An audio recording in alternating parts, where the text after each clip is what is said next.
Hi, Nate. Hey, Tom. So I'm in kind of a cynical mood. I've recently become persuaded that almost all AI governance policy work is epiphenomenal, just sort of sits atop business incentives. There's really not much that it's adding to the conversation on its own. I realize many people think that sounds naive, but I think those people haven't thought through the situation fully or considered how frequently AI policy folks are dismissed, even when it comes to catastrophic risks. Is there a punchline here? I don't disagree. I mean, we've also seen Miles Brundage leave OpenAI to be more independent. I am paraphrasing the key paragraph from Miles Brundage's post, why I'm leaving OpenAI and what I intend to do next. Are you going to capitalize on this moment? Am I going to capitalize on it? I think we all should. I guess my point is all we can do is capitalize. We're not, as opposed to deliberate, achieve some kind of erstwhile consensus on collective good with respect to AGI, which is a term that, well, maybe we should. Welcome to the retort, I guess. Welcome. We're back. It's been a while. Some stuff's happened. There's been some things.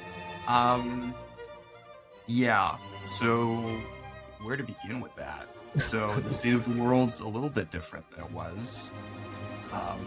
There was an election. I'm gonna address the elephant. South Korea caught me off guard. I'm gonna address the elephant in the room, which is, I've spent the last month holding space for the lyrics to Defying Gravity, like many other people across the country.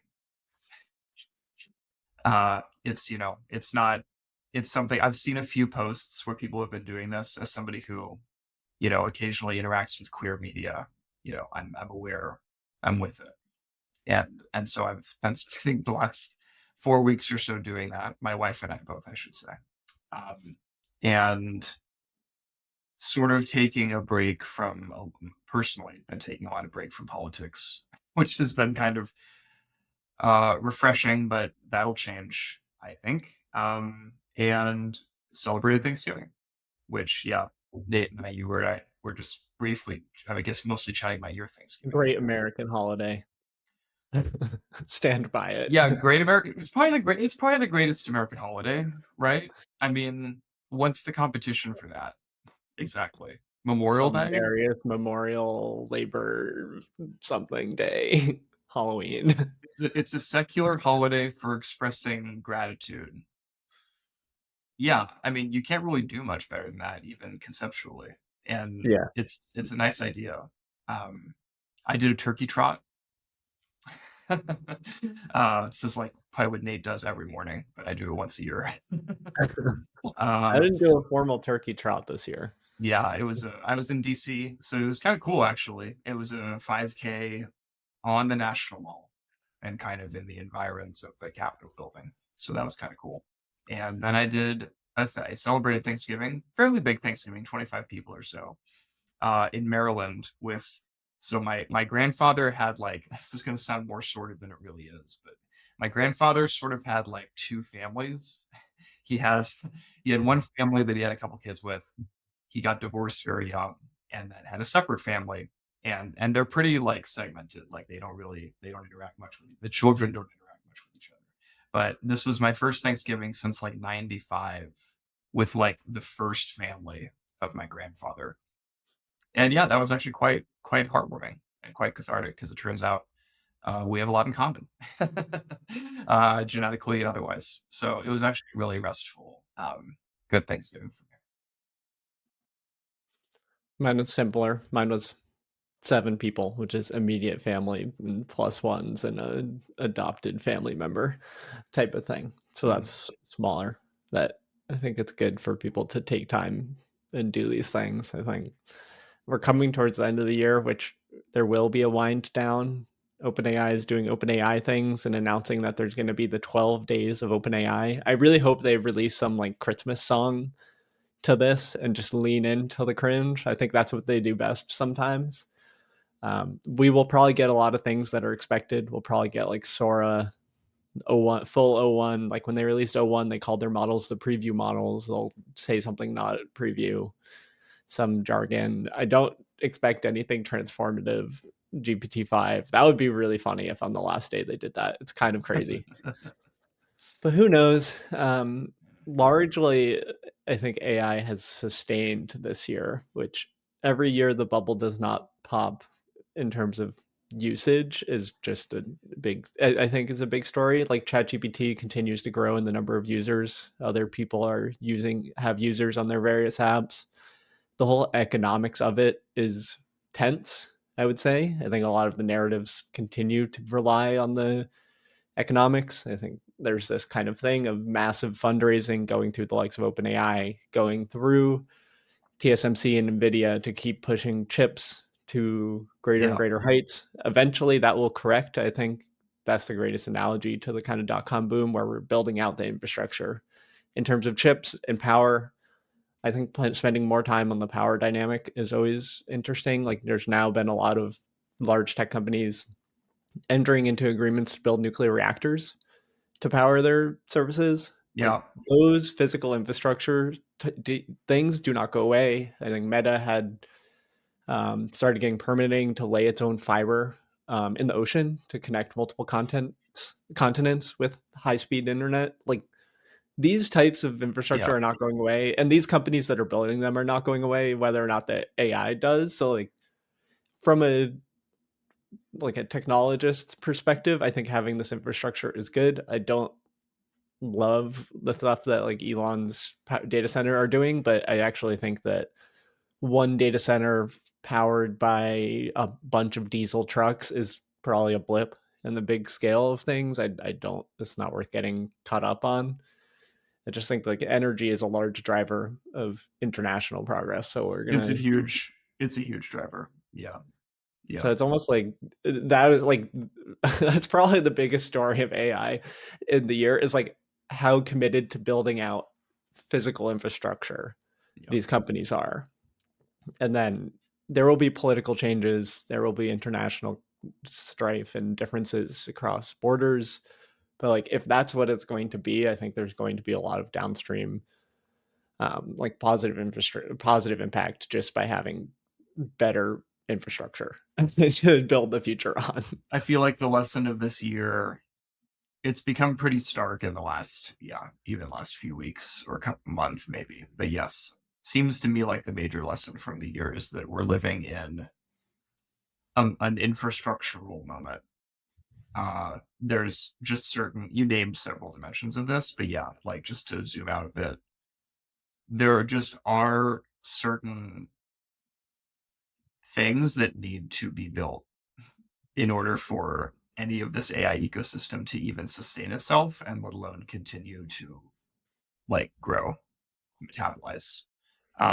It's just the case. It seems like when you really zoom out and with this, like, and you try and look at this impartially, we spent a few decades basically putting ourselves online. Moore's law was sort of happening in the background, give or take, whatever. Um, you know, the concepts behind even like the optimization techniques, they're really not that complicated mathematically speaking. A lot of what we're just seeing is infrastructural consolidation and expression of those underlying structural forces. And it seems like over the last year and even the last few months, what we've just seen is companies just increasingly embrace that and just try and lock down, yeah, whether it's undersea cables or data centers or, basically making Congress people understand that the single most important AI policy that they should be considering right now is making it easier to certify and create standards on miniaturized nuclear reactors so that there can be just innumerable as many data centers across the country as there need to be Yeah, I in want order to to support. reiterate this point just so I remember it that like nuclear reactors are perfect for data centers because data centers have an exact power draw that they will be using almost all the time. And nuclear does the same thing. While it's like integrating nuclear into more cyclic, like normal energy cycles, it can't be the only thing. But to like offset the grid for these extremely large data centers that I think some people probably know, it's like, I think if you look at like 2022, large data centers are like 0.1% or less of the global power output. But if we are building data centers that are 10 or 100x bigger, like these are going to be, I would guess, like with the 1 to 10% range of US power consumption, which is very big. I think that that's like, it's like one of these data centers is like thousands and thousands or like hundreds of thousands of homes or something ridiculous. The amount of power that a single H100 card draws is extremely high. And then most people don't, it's like kilowatt level, but then there's a lot of infrastructure that you need to actually run one NVIDIA GPU that makes it even higher. I think maybe like 1.5 kilowatts per GPU is something that we can do more of this math off the top of my head. If you have 100,000 of those, then you get to um, gigawatt, right? I'm like, I should be better at this, but people can correct us and chime in if we're wrong. But that's the type of things that we're looking at. And that infrastructure, compared to like the small tech things that people are trying to sell with AI, is also interesting. Because at the same time, we have like AR and VR, which are going to be massively helped with AI. And we have like Apple Mhm. Intelligence and stuff like this. Mhm. Like all these things are kind of fun, and I think it helps make it feel like you're living in the future. But all of the real like major like big infrastructure, the GPUs, the power, and that stuff is the stuff that actually is like the platform for building the future. And it'll also help things like electric cars. I think having a better electricity infrastructure makes electric cars easier as well, or like cleaner potentially. And all of these things feed together with the Waymo type stories. Like this year also Waymo became mainstream, like Yep. exponential increase in number of rides given in SF. I think over the next few years, that plot will just continue. It'll diversify to Mhm. multiple cities. I still encourage everyone to do it. It's like it's an activity that I do when available. It's like so much better than Ubering, which is just crazy. And accepting that this, it's like AI is like the catalyst for a lot of these things in my mind. But it's just kind of like one. It's AI as the catalyst is not the reason that a lot of things will change for people's lives. It's like what was built because of AI. Yeah, I think it's weird. I mean, to put it that starkly, I sort of said this at the start. On the one hand, it feels kind of cynical because there's a clear implication, which is that it really doesn't matter what each of us as an individual thinks or even like wants about, oh, AI is racist. We should fix that. Oh, AI is biased in these ways, or oh, there's this. We should organize. We should advocate or do these things. Now, you can certainly do those things. I mean, I have done those things. I imagine I will continue in some ways to do those things. But the underlying hockey sticks that define what this technology is, how it's changing, how it can change, and which companies happen to be in a position to enact certain parts of that hockey stick, that's pretty much locked in.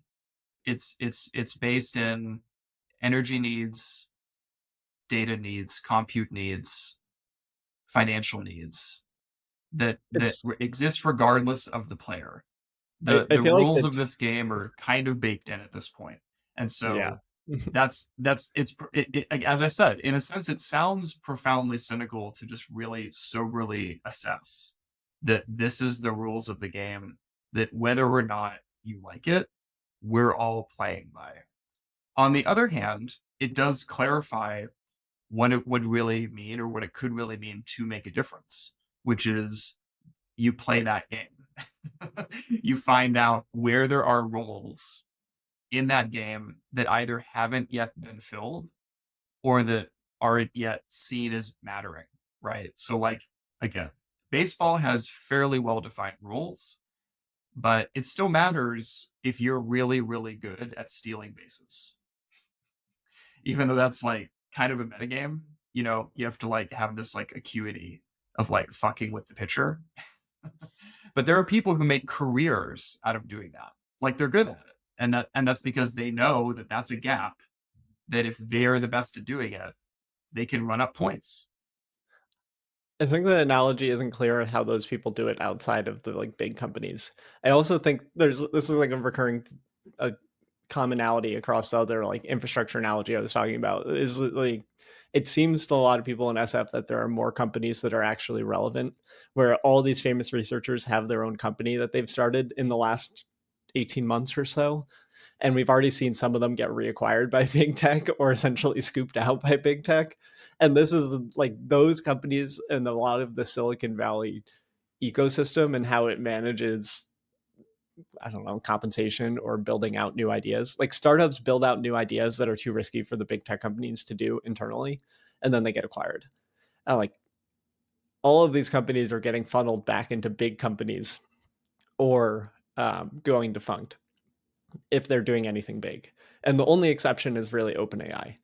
And OpenAI is remarkable for that reason because it has broken through the narrative and it is able to raise enough money to change that. And that is the first time we have seen this in an extremely long time. So it is still remarkable that AI has, in some ways, disrupted the power cycle of the biggest tech companies. One, NVIDIA became extremely powerful, and two, OpenAI exists.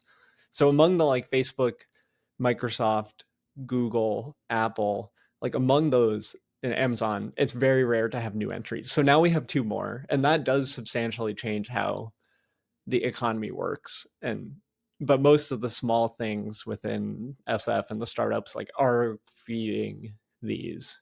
I think it's very I don't think it's cynical at all to say that it seems extremely unlikely to have another company outside of those seven grow from this wave of AI.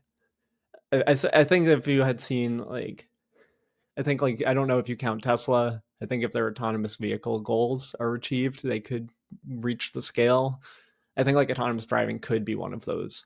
And I don't know if you count it with AI, but that's just to show that like this is not a redefining, fully redefining the economy moment, but it is doing a lot for like existing structures to change. To be clear, the big companies, like the five I mentioned, do not want other companies to become as big as them because it reduces their concentration of power. I Yeah. think keeping your competitors small is definitely something that exists in tech. It goes under the name of commoditize your complements, which is make it so that things that complement your business are hard to monetize by other businesses, which Yeah. is whole like Meta's whole open source strategy is to make it hard for OpenAI to build more value.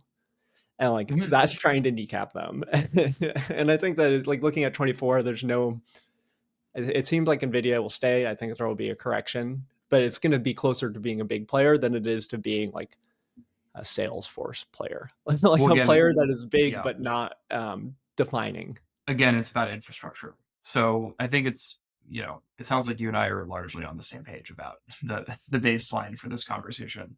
I would maybe push back on the idea that like, so I think that the, what's the right way to say this?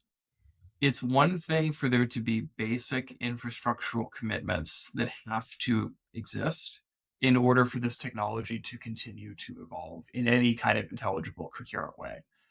That seems to me to be a distinct like axis of change from just the question of how many companies or which business models can be created that fit within or on top of that set of infrastructural needs.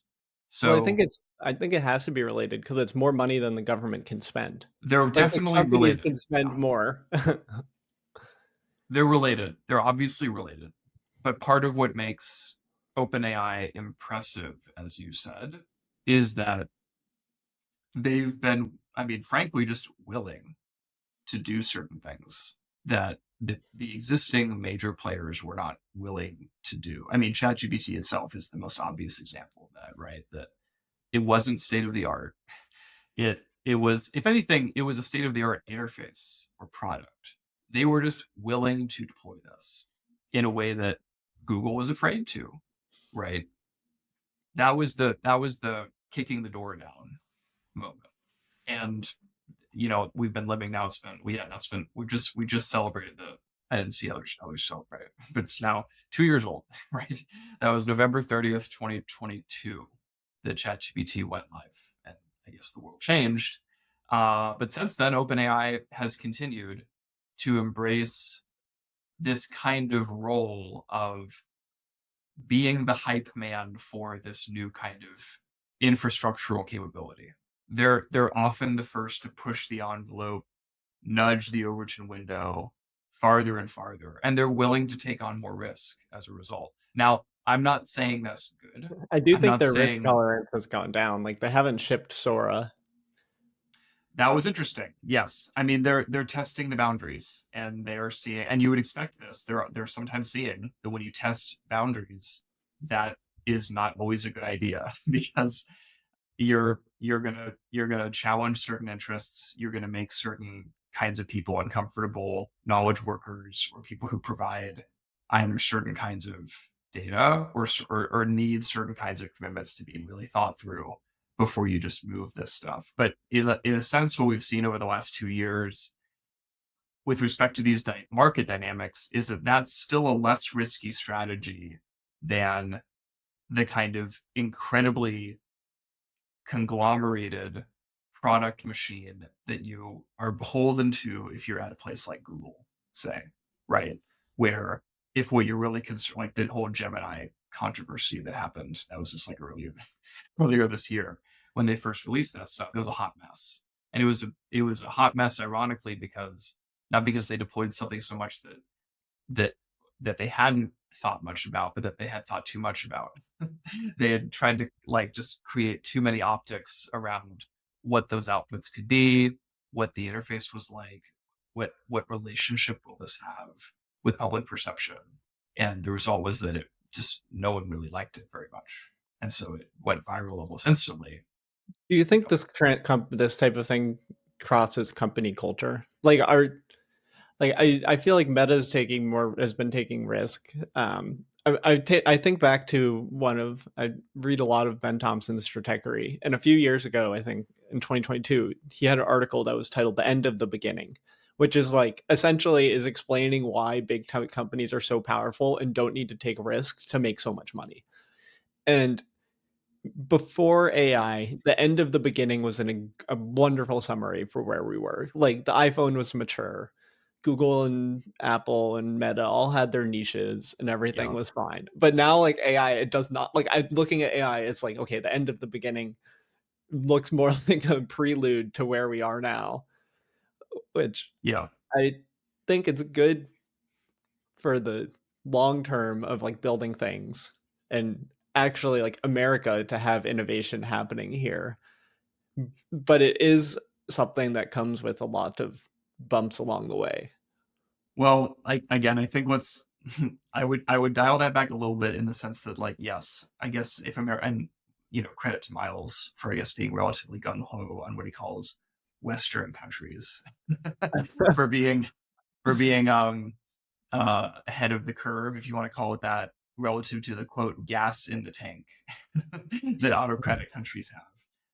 There's a lot of I don't want to make this episode entirely about his post, but his post is pretty amusing in a lot of ways. I've been Um, enjoying his writing and talking to him about it as well, so I agree. anyway, no, that there's a difference between innovation and having enough liquidity and capital flow that you can sort of just be ahead on this infrastructure, right? So if the infrastructural needs are basically going to look the same regardless of culture, regardless of nationality, regardless of law, regardless of anything human facing, because of all the you named several of the dimensions in terms of energy, compute, whatever that takes. I think what's still indeterminate, thankfully, is what relationship people choose to have with those infrastructures, right? That's really where I think, and this is where the entrepreneur in me, I think, is going to come out a little bit, and say, I think really when it comes to innovation, it's how it is we design and move product through more creative interfaces that is going to be the future of the entrepreneurial dimension of AI. Because frankly, I don't think Google, Meta, Amazon, and I might even say OpenAI, I don't even see them anymore as very entrepreneurial ventures. They're really just chasing these infrastructure curves and trying to see which niche they can fill on those curves.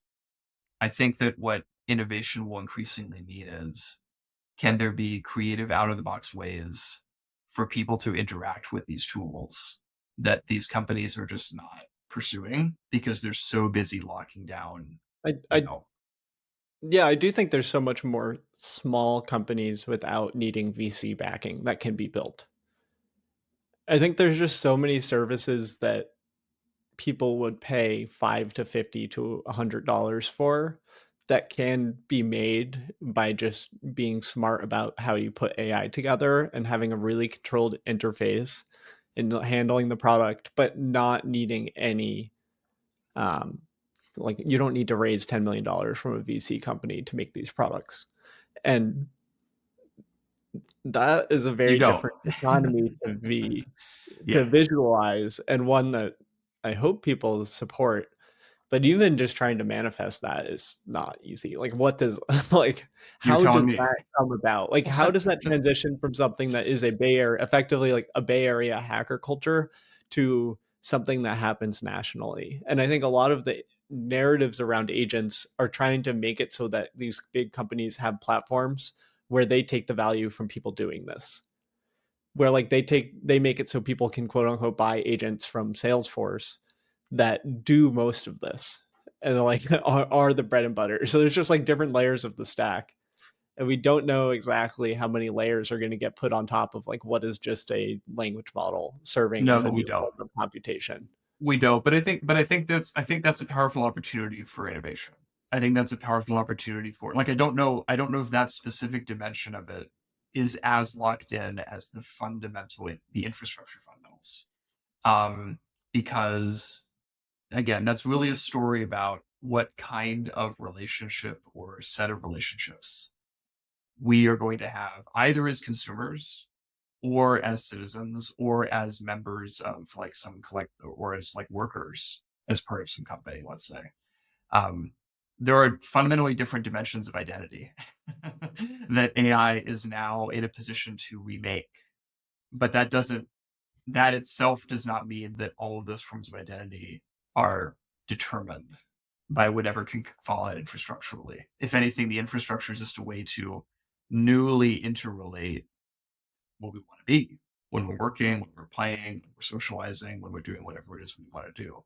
That doesn't mean our agency necessarily will increase. Unfortunately, I think so far the sad story is it's not doing that, but that doesn't mean it's not possible. And I do think that's an opportunity here. In terms of like, I mean, I also do want to say this because it's important. Like, most of these 7 companies you mentioned are now officially illegal monopolies. We're living in a very weird moment. We're living in it needs to be said. We're living in a very weird historical moment where most of the companies that are most of the value that has been created in the last couple, maybe 3 to 5 years are illegal according to extremely conservative definitions of monopoly power. Like, I'm not even talking like really like hard, like lefty kind of ideas here. I don't know if I Literally, agree. I would put what you're saying as kind of a moderate. Like I wouldn't say it as a conservative interpretation, but I think there are a lot of monopolies, but I don't necessarily think all of them are illegal. I think most of them have things that they are doing illegal, but they don't contribute always to like the majority of the business. Like Apple is kind of idiotic in their app store things, and they could just like make the app store free, and their business doesn't like their bottom line doesn't change much. It's just them being a weird company, and like yes, like the Google deal with Apple is another one that's like a slam dunk, but I don't think that substantially changes the dynamic of how the companies are. I disagree with that. Yeah, it maybe becomes a more interesting question company by company. But my view, I was just thinking about this a couple days ago. Google in 2004 had a better product than Google today. I believe that. If what it meant for Google to be a company was to have a search tool that you could use to intelligibly search the internet, then it's not just that Google was a better, more ethical company in 2004. It had a better product in 2004 than it does today.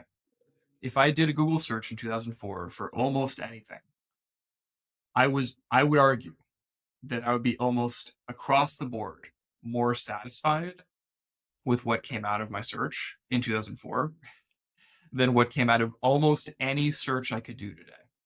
I feel like you might be rolling back the clock a bit too far, but I do agree in the general notion of the I don't thing. think so. Google had already been a company for what, like 6 years by that point? They had already iterated substantially. Didn't Google go public in 2004? Like I this don't was, know when it they was went not public. even a startup in the timeline that I'm speaking with. They went public in 2004.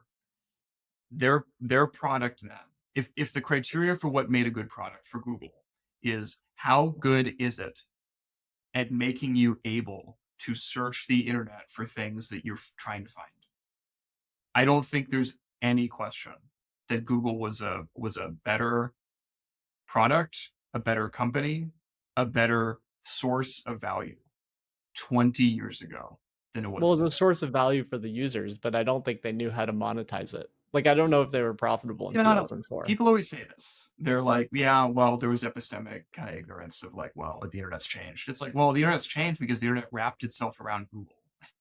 I'm definitely much more negative on Google search ads than I am on the likes of like Meta's advertising ecosystem. So I think like Meta's targeted ads provide a lot more value to random internet businesses, while as Google like search ads are often like paid to win, where you like have to buy it, otherwise your competitor is going to buy the search ad and take your traffic. Like that dynamic is pretty toxic. I don't know if that's something that antitrust could fix, but there's a lot of I think headaches with that. I'm more optimistic, or maybe hopeful is the better word, because it's now just so, unless you've been living in like a cave, it's just so obvious like what the dynamics are. Like when you Google does not exist to search the internet anymore.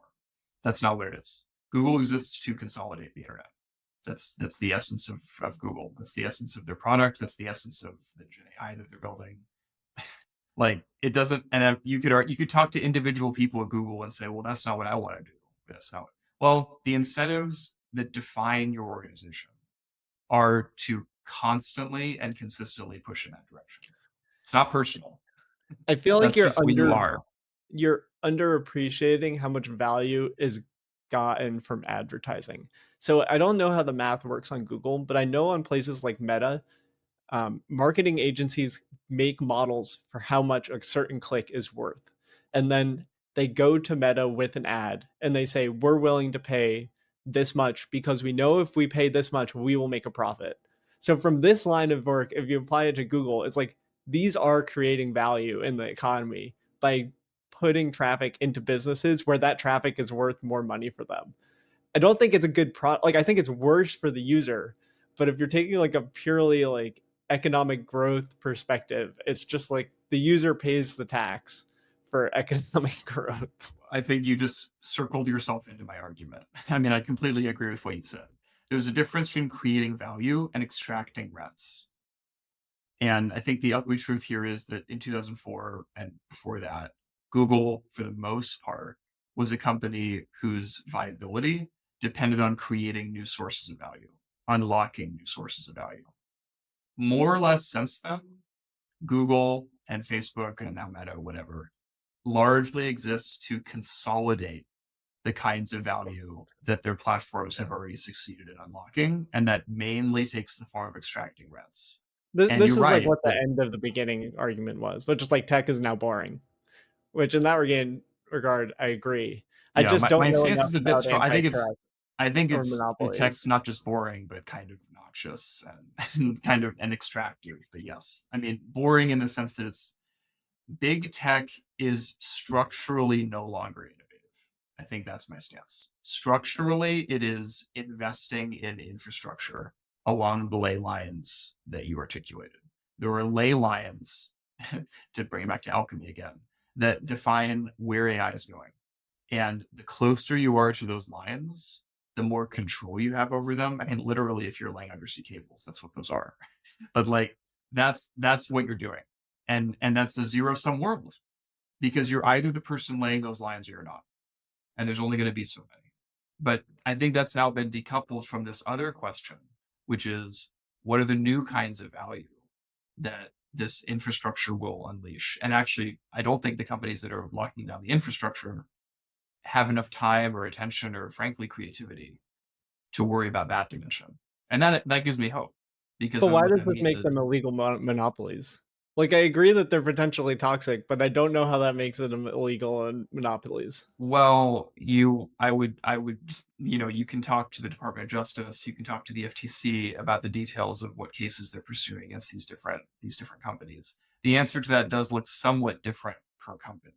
We now know that what they're calling for in Google's case, again, I think this is actually somewhat conservative, but what they're calling for in Google's case is for them to structurally separate Google Chrome, which by This the is way the is, stupidest thing ever. well, Google Chrome is like everyone's browsers are yeah, just going to get worse by I was making them about, divest Google Chrome. The only reason Mozilla exists is by the equivalent to the Apple deal, where Google pays Mozilla like $400 million a year to be the default search engine. It's like everyone's rolling back to Internet Explorer if this goes through. I was about to say this episode of the Retort brought to you by Google Chrome because we had to switch to Chrome in order to even open up this recording. I normally use Firefox, but yes, I agree that it's a bit silly. I think the nature of how this kind of litigation works is that they pursue cases that they're most likely to think are defensible rather than the ones that they think are actually touching at the root of what the problem may or may not be. But it's about setting precedent, right? And in this case, I think it does call back in some ways to the precedent from the Microsoft antitrust stuff in the 90s over Internet Explorer, So this looks different per company. But yeah, Google, Amazon, Apple, they're a Well, I very don't think Amazon, established. like Amazon built out a distribution network that no one can compete with. It's like they built this thing. Like, why would we punish them? I think I don't know that we need I wouldn't frame it in terms of us punishing them. I think the point is that they're punishing people who use their platform, right? I love Amazon. Shit shows up on time. It's great. I use Amazon, but I mean I use it because as you just said, I don't really have any alternatives. If I had an alternative, I think we'd be having a different conversation here. I mean, yeah, I think Lena Khan's arguments about Amazon are pretty incontrovertible, about basically the way in which it takes advantage of people who have to or rely on their platform in order to like sell their products. Basically, the way antitrust law has been structured, and I assume you know a lot of this, but for the benefit of the conversation, the way antitrust law has been conditioned for the last 40 years or more is that as long as a company is adding to consumer welfare, then it basically should exist and should continue to grow. The problem with that is the companies do more things than just benefit consumers, to put it mildly. And a lot of the other forms of utility that are brought down as a result of that are not, let's say, priced in to the way antitrust works. And I'll just leave it there. But that's sort of the shape of where this is. So I think actually we need more creative thinking about what does monopoly power really mean, which monopolies are natural and which ones aren't in an AI driven world. And to be clear, I don't know the answer to a lot of those things. I think we're actually beginning to sound it out because a lot of this infrastructure stuff isn't going to change. So it's possible that there will just be like the need for something like a public utility for some capability, depending on how widely needed it is, how cheap it is. We don't necessarily know all those economics yet, but I would expect some of that to come about here. So I'm not anti-monopoly. I think I'm anti-extortion is the way I would put it. But I think above all, I'm hopeful because as long as the rules are now settled, where on the one hand we're seeing, okay, Gen AI, big fucking deal. It's yeah, it doesn't matter. Stochastic parrots, who cares? This is here. It's going to keep being here, and it's also going to keep improving in ways that most people agree are like increasingly impressive. And so We as take a long as moment to appreciate how funny the Stochastic Parrots timeline is. Like that shit was just like the interlude between GPT-3 and ChatGPT. It went like yeah, GPT-3, Stochastic Paris, then the next year ChatGPT, and like it's brutal. Like I think that field was entirely misled by yeah. negative cultural influence. I And think it's worth. I'm going to revivify that paper for a second here, just for 1 second, because what we it's remember not a about bad paper. Like it's what a we coherent argument. what we remember about that paper is its argument basically that it's right there in the name, very memorable name, that there's really garbage in, garbage out. There's really nothing new under the sun. These things are just pattern matching, okay, tokens. Now, actually, though, that's not what I think the most interesting parts of that paper were. And it's arguably not the initial hullabaloo over, Gebrew, for example, at Google, which is that was part of the story of that paper, wasn't really about that. Google wasn't angry at the fact that the authors, dismissed LLMs as parrots. That's not what bothered them. I think what bothered them was the pretty accurate, trenchant critiques of energy commitments, greenhouse gas emissions, okay, the entire largesse that is needed to power materially this new kind of capability. That's really what the paper was actually about. I was talking And with one that of my coworkers about this. One of my a professor at CMU, I think her name is like Emma Struble. I might have gotten the first name wrong, which is embarrassing. But like Jeff Dean has kind of attacked her over continuing to criticize this, where she had previously done energy work, collaborating with Google. Like Google gets very defensive about it. So this is like kind of a nice bow to put on the conversation. Is like that's probably like if that was the narrative for Stochastic Parrots, like imagine how good it would be look now if it's like LLMs are jumbled. They are solving some tasks, but the path that they put you on is a single track that you may not actually want people going down. I think in And just like be retrospect, warned. yeah, in retrospect, it was a strategic mistake of the authors in the months and years after the paper to double down on frankly trying to convince computer scientists that there was no there with LLMs. I think that was a strategic blunder on their part. What they frankly should have concentrated on is what you just said, which is that, look, we can debate exactly what it is that's being unlocked here. Clearly, these things will be useful at saving a lot of time and a lot of convenience, and also just unlocking new kinds of capabilities that you can automate that you couldn't automate before. Maybe even new things that nobody could do before. But that's not really the point. The point is, what are we committing ourselves to by setting ourselves down that path? Infrastructurally, financially, materially, ecologically. That's all in the paper. But the paper's story, I think, could have gone more than one way. And the way that they chose, um, yeah, I think it was too insular, honestly, in terms of the audience they were trying to reach. And in a moment when we're now still waiting on GPT-5, they're just not going to win that debate. That's just not a viable path, rhetorically speaking, in terms of audience. So we're now, I mean, it's an interesting question. Like, how would things have been different? They might have been different in some ways, but we're now in a world where we're just waiting on this infrastructure to get filled out. But I think the point stands that at least I have hope. What I'm thankful for, if this is a belated Thanksgiving episode, is that the people who are busy filling in those lines, like coloring in that sheet, are going to be busy doing that rather than in creating new sources of value. Yeah. Like that's my best prediction for 2025 is that all things serving this build out are the things that the biggest players are going to be putting money on. And to the extent that things are in the way of that, I expect them to get pushed out of the way for another year. And to the extent that things are separate lines, they will largely be random. Like there will be interesting random crap, but most of this is just this insane billions of dollars spend on infrastructure. And it's because infrastructure is slow, it's probably going to be the same story for most of next year. It's like you don't build a nuclear reactor in a week. Maybe China does. You don't. No, you don't. Yeah, it's remarkable. I mean, 3 Mile Island is coming back online, but not, I think, for a couple more years. So like we're going to be living in this moment for a while longer.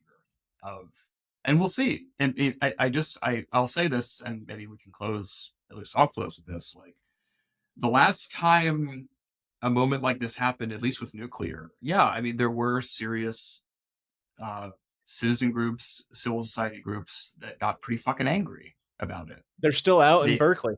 They still stand there with the like "Say no yeah, to they're nuclear" signs. you and I both know these communities for sure. Yeah, they kind of what was left of the '70s old guard has kind of retreated to the Berkeley Hills, so to speak.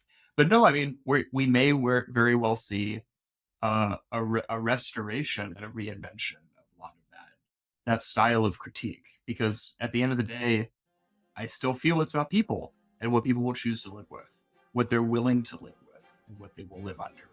And that's not something that infrastructure can solve. Those thresholds are not something that you can define in advance of people's willingness to self-determine. And so we'll see.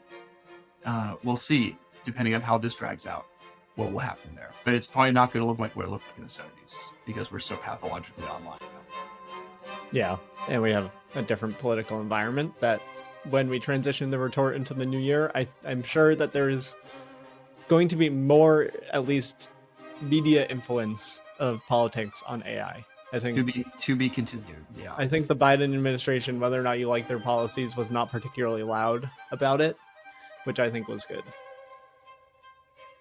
So, what are you thankful for? I'm more at peace and have more of a work community, and I'm less online. So I'm thankful to have that community of family and work friends that I don't need to use the everything app as much. I've updated my X bio to say DM me elsewhere to get ready to transitioning it to be just a distribution network and do no replies and no DMs in 2025. Really lock down that, and sorry, Elon, you've lost. I think all these changes have a big accumulative improvement. I'm happy to end there. We will be in touch and record the next one. Maybe soon. We'll see. Depending on our energies. Everybody have a happy post-Thanksgiving holiday. Yes. Bye for now.